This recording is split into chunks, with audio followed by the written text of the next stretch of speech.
Chers amis, Shabbat Shalom, nous commençons aujourd'hui, nous lisons la sidra de la semaine qui est Parashat Vayera. Cette paracha qui est pleine d'épreuves et d'événements que Avraham Avinu a surmonté et qui se termine par l'ultime épreuve, dernière épreuve de Akedat Yitzhak, c'est-à-dire de la ligotage de Yitzhak, ou bien comme on dit, le sacrifice d'Isaac. Je voudrais attirer votre attention aujourd'hui sur une question que se posent beaucoup de commentateurs de la Bible, du Mikra, et sur notre paracha, et puis aussi nos sages dans le Midrash. Et la question est très très intéressante, c'est une question clé, c'est comment se fait-il que Avraham Avinu a été choisi par Akadosh Baruch Hu, par Dieu, et alors que, d'autant plus que la Torah ne nous dit pas, ne nous introduit pas, ne fait pas une introduction, ne nous fait une connaissance ne nous fait pas la connaissance d'Avraham Avinu, quelles étaient ses vertus, quelles étaient ses qualités, pourquoi il était choisi, alors que Noach, la Torah précise justement quelles étaient les qualités de Noach, c'est pourquoi il a Matzahin ben Hashem, il a trouvé grâce aux yeux d'Akadosh Baruch Hu. Noach ish tzaddik tamim haya bedorotav et Elohim italech Noach. Alors qu'Avraham Avinu, la paracha de la semaine dernière, parashat Lech Lecha, commence d'une façon très très abrupte. Vayomer Hashem el Abraham, et Dieu s'adressa à Abraham, Lech Lecha me'artzecha u'minotecha, va-t'en de ton pays, de tes ancêtres, de la maison de tes parents. Et donc, je reviens à la question, quelle est la raison pour laquelle Avraham Avinu a été choisi d'être finalement, de mériter d'être Avraham Avinu, notre père, notre ancêtre, qui a eu la descendance du peuple d'Israël. Eh bien, la question est beaucoup plus forte, parce que on sait bien que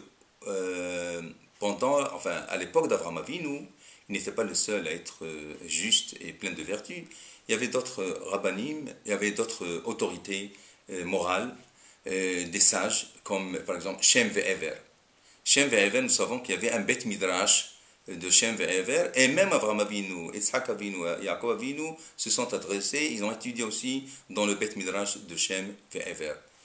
Nous savons aussi par ailleurs dans la paracha de Toledot que Rivka, ayant eu des difficultés dans sa grossesse, elle a été consultée le Bet Midrash de Shem ve'Ever.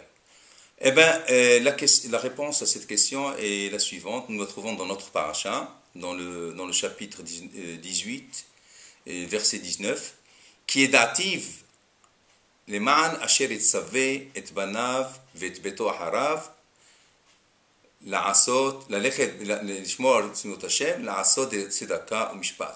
Dieu dit que je savais qu'Avraham Avinu, il ordonnerait à ses enfants et à sa lignée de suivre la voie de Dieu,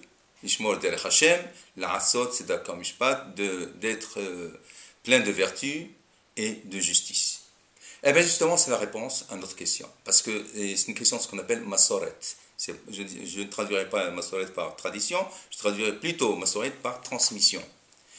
La raison principale pour laquelle Avraham Avinu a été choisi, c'est grâce à cette transmission de père en fils. C'est la raison pour laquelle il a été choisi. Shem et Ever, c'est vrai, ils avaient leur Bet Midrash.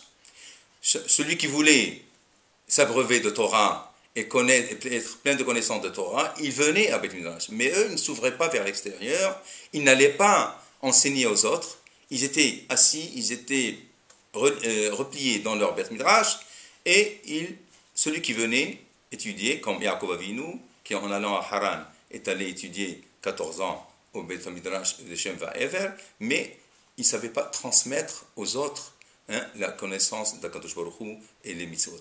Justement, c'est pour ça que Avraham Avinu a été choisi, parce que on savait que Avraham Avinu allait transmettre, et cette transmission, c'est ce qu'on appelle Masoret.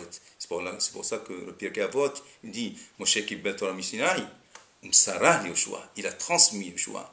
Shmuel, Ishkenim, Miskenim, Linviim, Unviim et Sarouha, l'Anche Knesset Agdola, ils ont transmis à la grande assemblée de 120 membres de Knesset Agdola, et c'est ça la raison pourquoi Am Israël a été choisi. Shabbat Shalom.